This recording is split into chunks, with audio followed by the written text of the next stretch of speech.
They tell you legends are born, sculpted by fate, blessed with a divine spark. They lie. They whisper of talent, of a gift from the gods, a natural predisposition to greatness.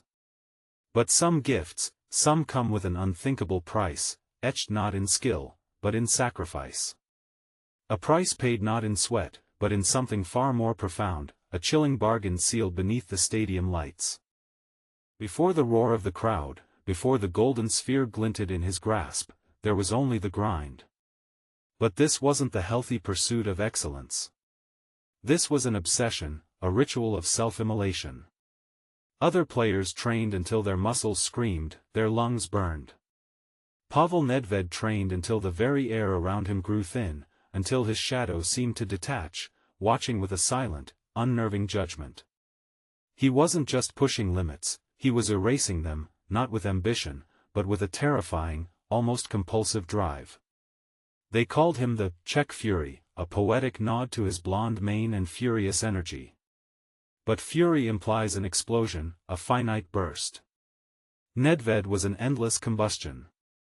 On the training pitch, long after others had retired to the changing rooms, a solitary figure would remain, pounding the ball against a wall, sometimes until the small hours. It wasn't about improvement then, it was about continuation. A chilling compulsion that defied the natural rhythms of human fatigue. Whispers began in the changing rooms, not of his skill, but of his presence, a cold determination that seemed to drain the warmth from the air. His pre-match routines weren't just preparations, they were incantations. He would wrap himself in a silence so profound it felt like a physical barrier, his gaze fixed on some distant, unseen point. Teammates, initially amused, then unnerved, learned to give him a wide berth. There was a particular intensity in his eyes, not just focus, but a kind of burning emptiness, as if something within him consumed itself to fuel an external fire. This wasn't the fire of passion, it was the icy inferno of absolute, unyielding will. His body became a vessel, an instrument for a purpose far beyond the simple act of playing football. Imagine the stadium lights dimming, the crowd hushed, and then, a single, insistent echo across the empty pitch. The sound of a ball being struck, again and again, long after the coaches had gone home, long after the groundskeepers had locked the gates. Asterisk thwack. Thwack. Thwack, asterisk a rhythmic pulse, a heartbeat of obsession. He wasn't training for victory, he was training to exist within that perpetual motion. It was a self-sustaining cycle, not driven by external reward, but by an internal, insatiable hunger. He was never truly satisfied, never truly finished. The final whistle was merely a pause, a brief intermission before the next act of ceaseless exertion. One whispered anecdote tells of him running drills until his legs bled, not from injury, but from sheer friction and exhaustion, yet refusing to stop, his face a mask of resolute blankness. His first touch, even in the most casual of drills, possessed an almost violent precision. The ball didn't just meet his boot, it recoiled, imbued with an energy that seemed alien to the simple leather sphere. Opponents quickly learned that merely confronting Nedved was not enough. You had to brace yourself, not just for his speed or his tackle, but for the sheer force he exuded, a palpable aura of relentless effort that left opponents feeling drained long before he himself showed any sign of fatigue. It was less like playing against a man, and more like standing in the path of a force of nature that refused to acknowledge obstacles. As Nedved's career progressed, his legend grew, but so did the unsettling anecdotes. Stories of him training until his shadow seemed to mock the efforts of lesser men, until his spirit seemed to detach, observing from a chilling distance. They said he didn't feel pain in the same way others did, that his body was merely a temporary inconvenience for a will that defied physical limitations. His endurance wasn't just exceptional, it felt unnatural, like a machine calibrated to operate beyond the red line without ever breaking down. An engine, indeed, but one fueled by something less tangible than gasoline, something far more elemental.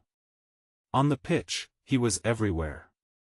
A blur of yellow and black, then red and white.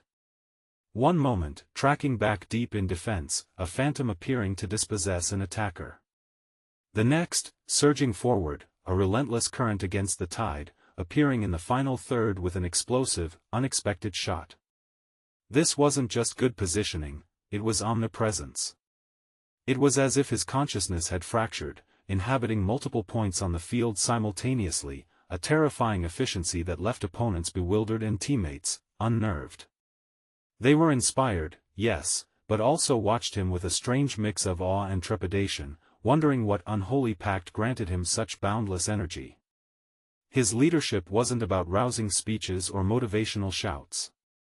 It was about an unspoken, chilling expectation. When Nedved looked at a flagging teammate, there was no anger, no disappointment. Just an unwavering, terrifying resolve that seemed to say, "You will match this effort. You will continue." And somehow, inexplicably, they did. Players who thought they had nothing left would find a sudden surge, an unexpected burst of energy, as if some vital force had been siphoned directly from Nedved's perpetual motion. This wasn't charisma, it was a kind of subtle, mental vampirism, an unconscious draining of will from those around him, to feed his own unending furnace. Then there were the shots. Not merely powerful, but imbued with a strange, almost malicious intent.